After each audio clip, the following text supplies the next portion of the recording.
Aku boleh icipin kan? Ya boleh nih. Terus diicipin.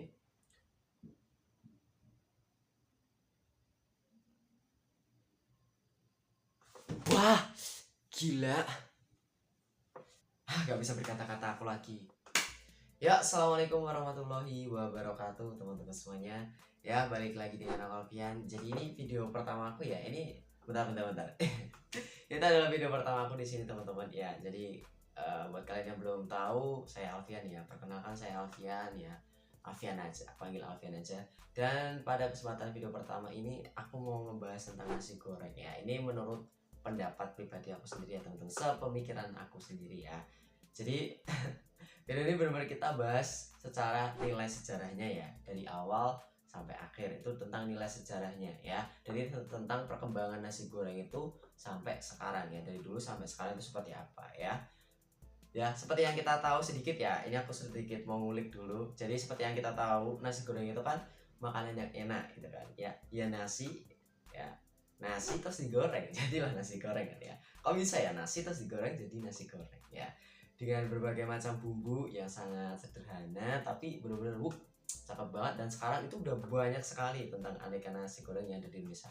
Bahkan ini teman-teman, menurut beberapa sumber yang aku baca ya, itu nasi goreng itu dinobatkan menjadi salah satu makanan terenak di dunia. Wow, menarik banget kan ya. Seperti apa penjelasan lebih lengkapnya? Mari kita masuk ke bab yang pertama, oke?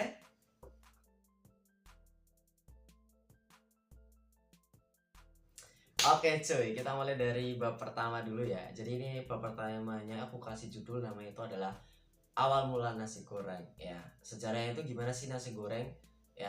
Secara nyata nih teman-teman, aku tuh ngiranya gini loh. Aku ngiranya tuh nasi goreng itu ternyata berasal dari negara Indonesia, karena kita itu gencar-gencarnya kan nasi goreng ya. Jadi kayak misalkan makanan yang benar-benar khas gitu dari Indonesia. Ternyata sejarahnya itu bukan dari Indonesia teman-teman. Aku benar-benar juga kaget gitu. Dari mana terusan Kang ya? Dari mana terusan Buang? Ternyata dari Tionghoa, betul teman-teman. Dari Tionghoa dan negara tirai bambu. Ya, betul banget ya. Sekitar sejarah itu sekitar 4000 tahun yang lalu. Wow, berarti jauh banget ya dari sekarang. Tapi mulai diperkirakan itu ya, kalau dari beberapa macam sumber yang aku baca itu dari mulai gencarnya itu di pas dinasti namanya Sui teman-teman. Sekitar 518 sampai 689 Masehi ya. Oke. Tapi gini, aku punya satu cerita. Ini cakep banget dan menarik banget. Aku pengen ceritakan ke kalian ya tentang awal mula nasi goreng ini ya. Jadi ceritanya gini. Ini bukan berarti ini jadi fakta ya, tapi ada beberapa cerita seperti ini, dan ini namanya konon ya. Dulu tuh ada cerita gini. Ada seorang koki ya, dia bisa dibilang juru masak di negara tirai bambu tadi ya, di sebuah kerajaan. Dia itu setiap hari itu memasak ya, memasak buat seisi istana di situ. Nah, pada waktu itu teman-teman ya, pada waktu itu teman-teman nah dia membuat makanan, tapi makanannya itu sisa. Nah, oleh karena itu, kalau dibuang sayang ya, ini masih ada sisa nasi, kalau dibuang sayang, kalau nggak diapa-apain juga sayang. Makanya dia tuh mikir gitu, ya udahlah aku hangatkan aja dengan cara aku goreng gitu. Jadi dihangatkan dengan cara dikasih bumbu ya, pokoknya kasih bumbu seadanya, terus dikosrang-kaseng jadilah nasi hangat goreng ya. Aku panggilnya nasi hangat goreng. Anggap aja kopinya tuh namanya Tono ya. Tono ini ya, anggap aja kopinya namanya Tono ya. Nah Mas Tono ini ya, itu mencicipi lah makanan tersebut gitu. Dicicipi gini, gila ternyata enak juga ya, dengan cuma nasi sisa ya, terus dihangatkan dikasih bumbu seadanya. Katakanlah bumbunya itu ya paling paling di situ waktu itu kecapnya kecap asin ya, dengan bumbu garam, bawang putih, karena di sana bawang putih ya, bawang putih, terus jadilah nasi hangat yang enak. Dan waktu itu dilakukan terus berselang beberapa hari, dilakukan terus sampai akhirnya ada temennya, katakannya namanya temennya ini Bagus ya. Mas Bagus, Ton, kamu setiap hari kok makan apa sih, aku lihat-lihat itu. Nah terus dijawab, ini makan nasi sisa yang aku olah lagi dan aku hangatkan. Loh, apa itu, aku boleh nggak ngicipin? Nah, terus dia deketin ke sini kan, ya udah aku icipin, nih boleh boleh banget ya, aku boleh icipin kan, ya boleh nih, terus diicipin.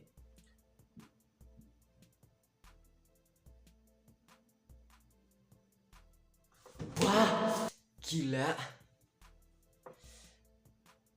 gak bisa berkata-kata aku lagi.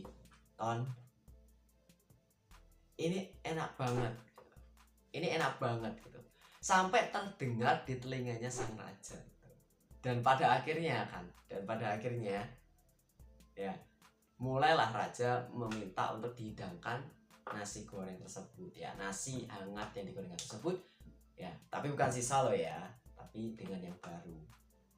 Nah dari situ menyebarlah ya, seperti omongan tetangga ya, dari omon-omon ya, dari omong-omongan ya, sampai tersebar ke masyarakat situ, ke luas. Ya itu cuma dari kerajaan terus sampai keluar kerajaan.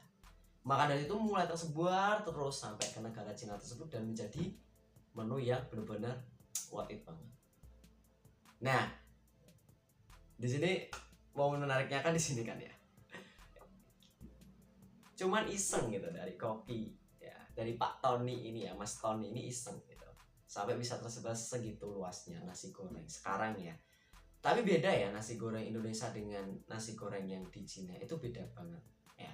Beda tentang bumbu cita rasanya itu beda. Tapi kita bahas dulu yang di negara Cina ya. Ini kita bahasnya di negara Cina dulu.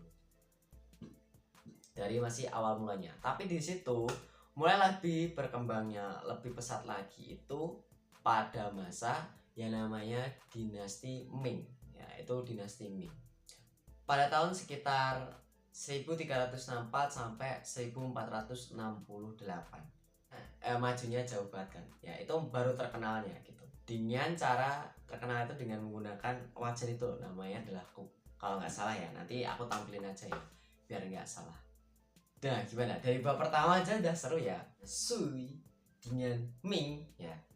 Muncullah nasi goreng yang diberi nama, katanya itu nasi goreng Zhangzhou. Ya, sesuai namanya ini berasal dari kota Zhangzhou, provinsinya Jiangsu ya. Ini di negara Cina bagian selatan. Ya, tirai bambu di bagian selatan. Nah, ini ada momen menariknya lagi di sini. Di bab 2 itu lebih menarik lagi pembahasannya. Kalian penasaran? Langsung aja ya, kita masuk ke bab keduanya. Oke?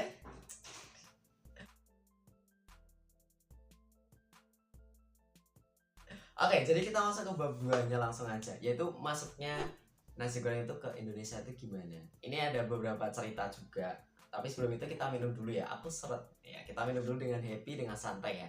Ini ceritanya, pembahasannya santai aja ya. Bismillahirrahmanirrahim. Oke, jadi kita lanjutkan lagi ya. Awal masuknya itu adalah dengan perdagangan ya, ini dengan perdagangan masyarakat Tionghoa itu ke Indonesia. Jadi lewat jalur perdagangan ya, lewat jalur perdagangan dengan cara diperkenalkannya seperti itu. Nah, ada beberapa catatan aku tuh baca, bisa masuk ke dari masa kerajaan namanya Sriwijaya, ini abadnya abad ke-7, dan yang kedua itu di Majapahit abadnya itu 10. Tapi aku lebih relevannya, lebih masuk akalnya tuh aku mikir itu lebih ke pada masa Majapahit aja ya, karena itu abad 10 pas banget dengan pada masa dinasti Ming itu. Jadi lewat jalur perdagangan. Nah, menariknya di sini adalah masyarakat kita Indonesia itu orangnya itu benar-benar kreatif dan cerdas-cerdas semua. Kenapa seperti itu?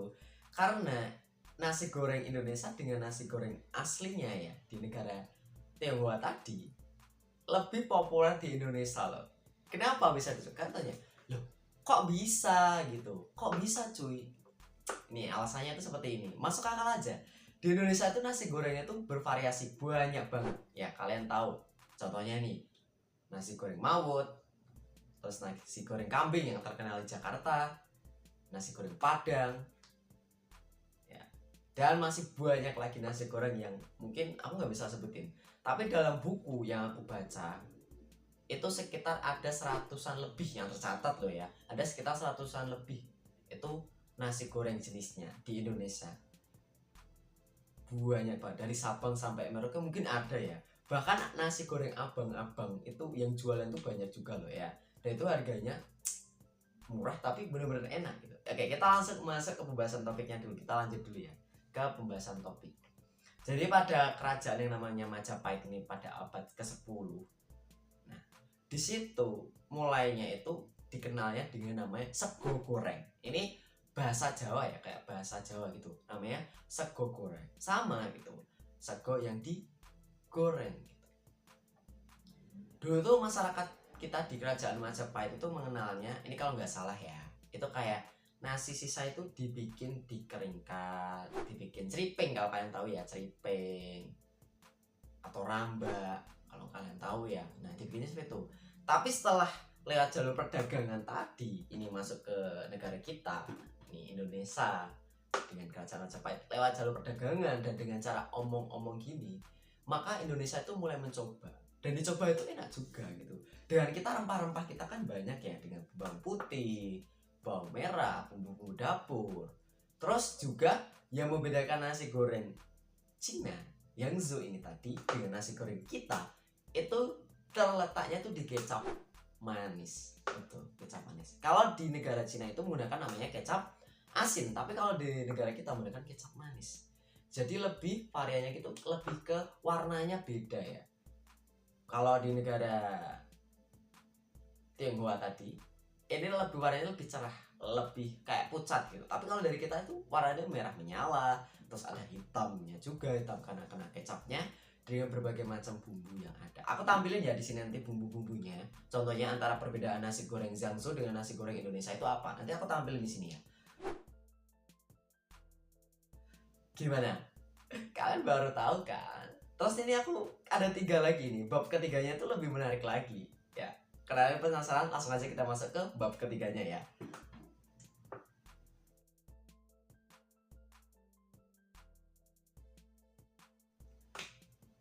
Oke, jadi kita masuk ke bab ketiganya. Ini langsung aja ya, kita bahas tanpa skripsi ya. Bab ketiganya.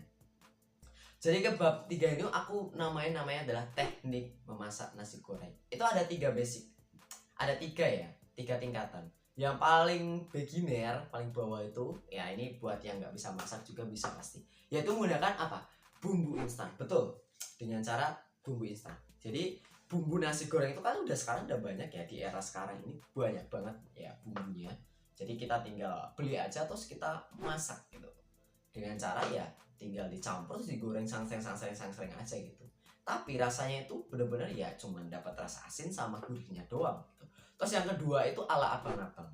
Ya, ini dengan abang-abang ya. Dengan cara apa? Kita kasih telur, kita kasih bumbu nasi goreng, terus dikasih campuran mungkin sayur-sayuran, terus kecap manis, alhamdulillah, saus dan lain-lain semuanya, garam, micin dan lain semuanya masuk dari satu terus goreng dengan api yang besar. Itu dengan ala abang-abang ya. Harganya pun juga relatif murah kalau kita beli. Aku beli itu sekitar harganya sekitar 15.000, itu udah enak banget, paket lengkap itu udah 15.000 udah pakai telur ya itu ya. Nah, kayak gitu. Terus yang ke tingkat ketiga itu ala-ala restoran. Nah ini ala-ala ya, ala-ala restoran yang harganya bener-bener harganya ya ada harga lah ya. Pokoknya harganya sekitar di 30-an sampai 50-an ribu, bahkan ada yang 100 ribuan. Ya, ala-ala restoran. Ya perbedaannya cuma di mana, Bang? Cuma di masaknya aja, di cooknya aja. Wajannya kalau kalian tahu pakai yang melengkung gini ya. Terus cotelannya, kalau kalian tahu cotelan buat masaknya itu yang ada lingkarannya gini. Itu namanya apa? Sotel ya.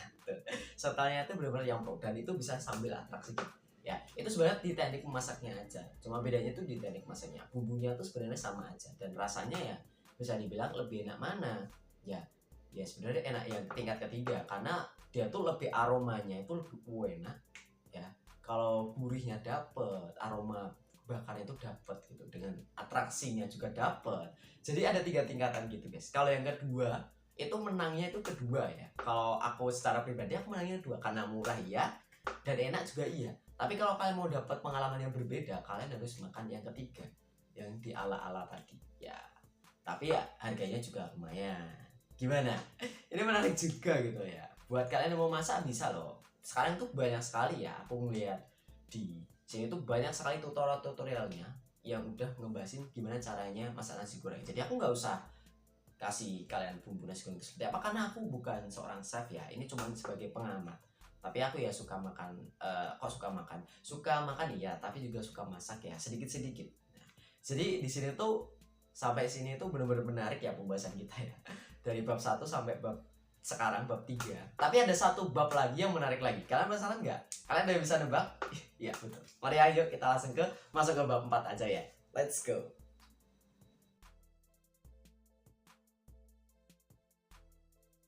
Nah, kita masuk ke bab 4 dulu ya cuy ya. Jadi ke bab 4 ini kita beri judul namanya adalah politik nasi goreng. Betul banget. Kalau kalian lihat berita yang akhir-akhir ini lagi yang sekarang ya, antara Bapak Presiden kita dengan Ibu Megawati, itu adalah soal nasi goreng. Tapi kita nggak bahas di situ ya. Tapi kita bahas hal yang paling menarik banget di situ. Ya, kalian tahu, yaitu namanya adalah proklamasi. Ada kaitannya dengan nasi goreng juga. Ya betul, proklamasi kami bangsa Indonesia dengan ini menyatakan kemerdekaan Indonesia. Nah, pada waktu itu ketika masa penyusunan ya teks proklamasi oleh presiden kita yaitu Bapak Soekarno, Muhammad Hatta, dan Bapak Subarjo. Nah, ada momen di situ ya. Ketika lagi nulis, nah ada ibu yang membantu di situ, itu bikin masakan atau makanan berupa roti, telur, ikan sarden, dan nasi goreng. Nah, pada waktu itu momen itu adalah momen sahur ya, momen bulan Ramadan pada waktu itu ya. Nah, jadi disantap lah ya, kecuali Bapak Soekarno. Kenapa Bapak Soekarno nggak nyantap, nggak makan? Karena dia itu sakitnya adalah malaria, jadi nggak ikut makan ya. Nah, habis selesai proklamasinya cuma selesai dalam 2 jam, maka hari itunya tanggal 17 Agustus 1945 jam 10 dibacalah teks proklamasi yang pertama kali, dan itulah momen kemerdekaan kita. Nah, gimana? Kita bahas nilai sejarah ya, itu kan panjang banget, betul nggak? Betul ya. Nih ada aku bahas beberapa nilai sejarah menurut pendapat aku sendiri ya. Jika ada kesalahan, aku minta maaf sebesar-besarnya buat teman-teman dan cuy-cuy sekalian semuanya ya. Jika kalian punya ralatan atau punya rekomendasi lagi buat aku bahasnya apa, boleh banget Kak ya. Jika mau ditambahin boleh tulis saja di komen ya. Nanti kita selanjutnya kita bikin apa ya, kalau videonya agak pelontang-pelanting atau ini karena ini videonya adalah dadakan dan video ini adalah video pertama di channel ini, jadi ya harap dimaklumi ya. Sekali lagi mohon maaf, dan saya mungkin Alfian izin pamit gitu ya. Terima kasih banget ya udah nonton sampai selesai ini, kalian luar biasa banget ya. Semoga kalian juga ingat selalu untuk menjaga kesehatan selalu, dan saya izin pamit. Assalamualaikum warahmatullahi wabarakatuh, bye bye. Jangan lupa makan.